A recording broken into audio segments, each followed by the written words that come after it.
అందరికీ నమస్కారం. మాట మన వ్యక్తిత్వానికి ప్రమాణం.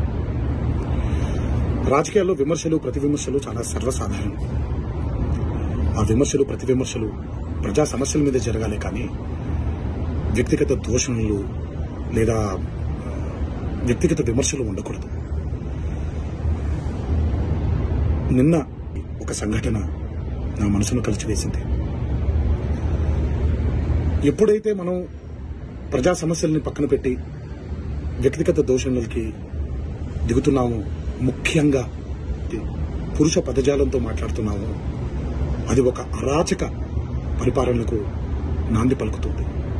అది తప్పు. మన సంస్కృతి, మన నవనాడుల్లో, మన జవజీవాల్లో, మన రక్తంలో ఇమిడిపోయినటువంటి ఒక సాంప్రదాయం. మన సంప్రదాయాల్ని రాబోయే తరానికి జాగ్రత్తగా భద్రంగా అప్పచెప్పాలి, కానీ మన సంస్కృతిని కలిచివేసి కాల్చేసి రాబోయే తరానికి ఒక బంగారు బాట వేస్తున్నాం అనుకుంటుంటే అది మన తప్పు. అది మనం చేసే చాలా పెద్ద తప్పు. ఈ మాటలు నేను ఇలాంటి ఒక వ్యక్తిగత దూషణకి గురైనటువంటి ఒక కుటుంబానికి చెందిన సభ్యుడిగా మాట్లాడట్లేదు. ఈ మాటలు నేను ఒక కొడుకుగా, ఒక భర్తగా, ఒక తండ్రిగా, ఈ దేశానికి ఒక పౌరుడుగా, సాటి తెలుగువాడిగా మాట్లాడుతున్నాను. రాజకీయ నాయకులందరికీ ఒకటే విన్నపం: దయచేసి ఈ అరాచక సంస్కృతిని ఇక్కడితో ఆపేయండి.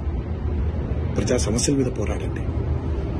రాబోయే తరానికి బంగారు బాట వేసేలాగా మన నడవడిక ఉండేలాగా జాగ్రత్త పడండి.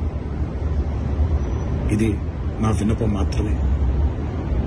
ఇది ఇక్కడితో ఆగిపోతుందని మనసారా కోరుకుంటూ సెలవు తీసుకుంటున్నాను.